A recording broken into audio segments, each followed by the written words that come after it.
अस्सलाम वालेकुम दोस्तों, गुजरल वीडियोस में पाण साइंस क्लास चौथों इंग्लिश मीडियम में उन जा 2 चैप्टर पूरा कया। 2 चैप्टर पंहिंजी चैनल ते मौजूद आहिनि। चैप्टर नंबर 1 जंहिंजो टाइटल हो our body and chapter number 2 जो जंहिंजो जेको टाइटल आहे उहो characteristics and needs of living things. उन मां अॼु हिन वीडियोस में पाण 20 MCQ सॉल्व करे ॾिसंदासीं ॿिन्ही चैप्टर्स मां। ऐं उन खां बाद 3 यूनिट जी जेका आहे सा वीडियो तव्हां ताईं पहुचंदी। हिन वीडियो खे मुकमल ॾिसो, का ग़लती हुजे त ज़रूरु निशानदेही कजो ऐं ही MCQ यकीनन पाण सभिनी जे लाइ लाभायता साबित थींदा। त अचो वीडियो खे शुरू करियूं। तो दोस्तों पाण सब खां पहिरीं MCQ तरफ़ ईंदासीं। पहिरियों MCQ जेको पाण पढ़ी आया आहियूं हुन जे अंदरि त the clean moist and warm air enters the tube is called. घिमियल ऐं गर्मियल जेका साफ़ थियल हवा नक मां पहिरीं जे ट्यूब में दाख़िल थिए थी उनखे छा चइबो आहे? त यकीनन उनखे ब्रोंकियल न चइबो आहे, ट्रैकिया चइबो आहे। ऐं लंग्स बि कोन चइबो आहे, ट्रैकिया उनजो सही जवाबु जेको ट्रैकिया आहे, छो त हवा जेका आहे सभ खां पहिरीं जे नली में दाख़िल थिए थी उनखे ट्रैकिया चइबो आहे। सवाल नंबर 2 आहे त which of the following is a heart disease. जेको हेठियुनि मां दिलि जी बीमारी कहिड़ी आहे? त यकीन एसेथेमा जेका आहे पाण पढ़ियासीं, इहा बीमारी लंग जी बीमारी आहे, दम हिनखे चइबो आहे। उन खां पोइ फेट बि न आहे, फेट छो त चर्बी आहे, थोल आहे। उन खां पोइ चेस्ट पेन जेका आहे सा दिलि जी बीमारी आहे, छाती जो सूरु। अच्छा, उन खां पोइ 3 नंबर ते लिविंग थिंग्स डिवाइडेड इनटू। छो त जानदार शयूं जेके आहिनि उन्हनि खे केतिरनि ग्रुपनि में विरायो आहे? त यकीनन जानदार शयुनि खे 2 ग्रुपनि में विरायो वियो आहे। जानदार शयूं 2 ग्रुपनि में विरायो आहे, ॿूटा ऐं जानवर में। त उन खां पोइ सवाल नंबर 4 जेको आहे सो how many bones are there in your body.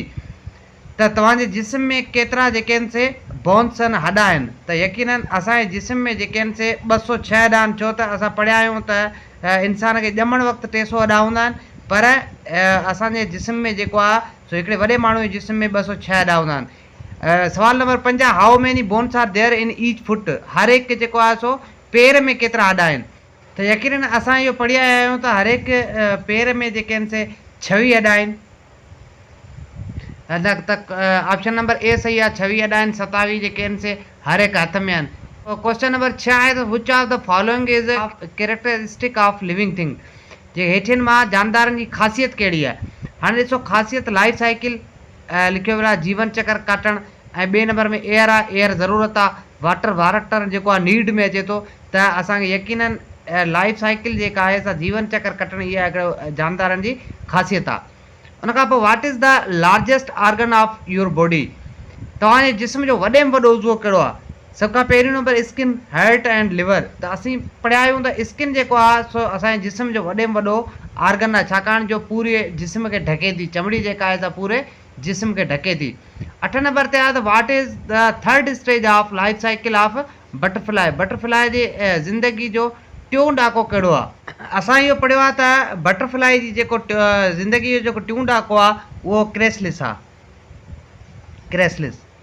उन खां पोइ हाउ थिक इज़ द स्किन। चमड़ी जी जेका थोल केतिरी आहे?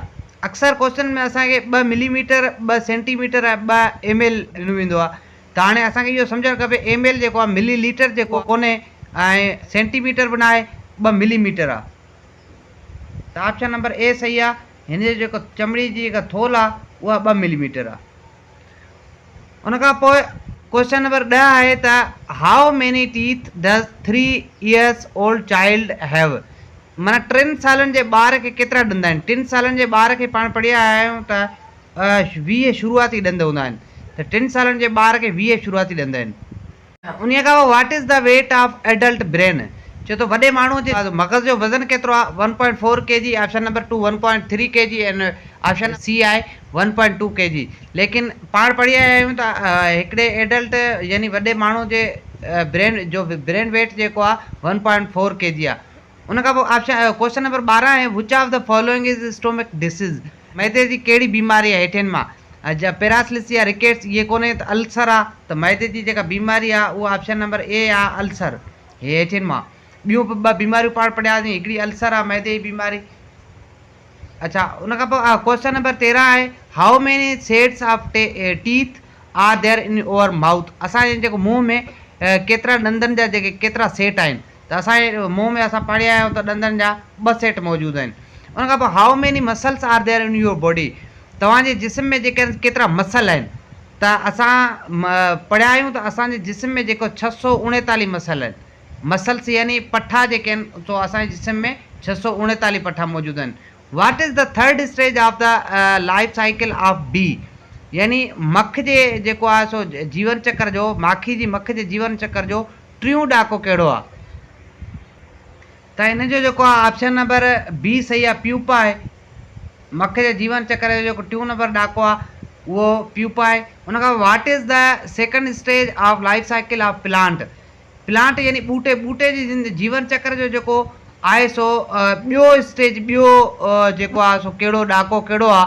त यकीनन सभ खां पहिरियों ॾाको असां ॿिज पोखींदा आहियूं, उन खां पोइ ॿिए नंबर ते पाड़ निकिरंदी आहे, त यकीनन ॿूटे जीवन चक्र जो ॿियो ॾाको जेको आहे सो रूट थींदो। क्वेश्चन नंबर 17 आहे, which of the following is correct order of the life cycle of butterfly, पोपट जे जीवन चक्र जो सही जेको तरतीब आहे उहा कहिड़ी आहे? हेठियुनि मां सही तरतीब जेका आहे असां पोपट जीवन चक्र जी कहिड़ी आहे? त पाण सभ खां पहिरीं पढ़ी आया आहियूं त पोपट सभ खां पहिरीं पन ते आना लाहींदो आहे, उन खां पोइ कैटरपिलर थींदो आहे, जे उन खां पोइ प्यूपा, ऐं उन खां पोइ बटरफ्लाई यानी वॾो पोपट थींदो आहे।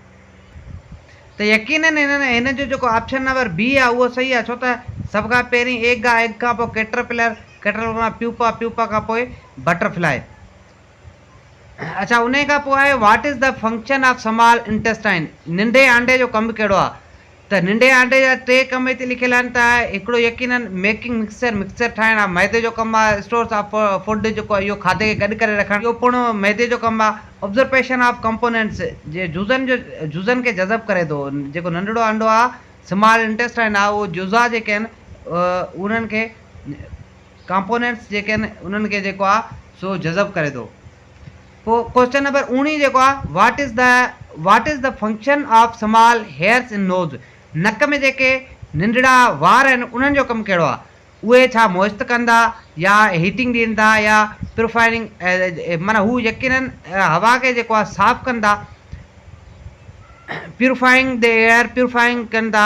मुंहिंजी अंग्रेज़ी थोरी कची आहे, माफ़ु कजो, जेकर को मतिलबु प्रोनाउंसिएशन जो मसइलो हुजे, यकीनन बहितर थी वेंदो पढ़ण सां, ज़रूरु किथे का ग़लती हुजे त उनखे दुरुस्त कजो, यकीनन कमेंट में ॿुधाइजो।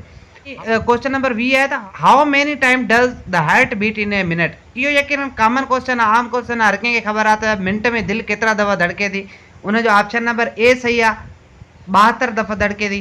ठीकु आहे, यकीनन उमेद थी कजे त हीअ वीडियो तव्हांखे पसंदि आई हूंदी। हीअ जेके 20 क्वेश्चन हुआ मूं कोशिशि कई, ईंदड़ जेको आहे सो यूनिट जी वीडियो तव्हां ताईं मिलंदी, गॾु रहिजो, चैनल खे सब्सक्राइब कजो, जीअं पाण कोर्स मुकमल करियूं उन मां इंशाअल्लाह अज़ वजल हर हिकु यूनिट खां पोइ या 2 यूनिट्स ते जेके MCQs ठाहींदासीं उहो तव्हांखे सॉल्व करे हिते वीडियो जी सूरत में ईंदा। ऐं असांजे चैनल खे सब्सक्राइब कजो, शेयर कजो, दोस्तनि सां वंड कजो, जीअं जेको आहे सो हीअ फ़क़ीरानू चैनल असां पंहिंजी ग्रो करे सघूं चैनल जे मथां। तव्हांजी महिरबानी वीडियो खे मुकमल ॾिसण जे लाइ। Thank you so much.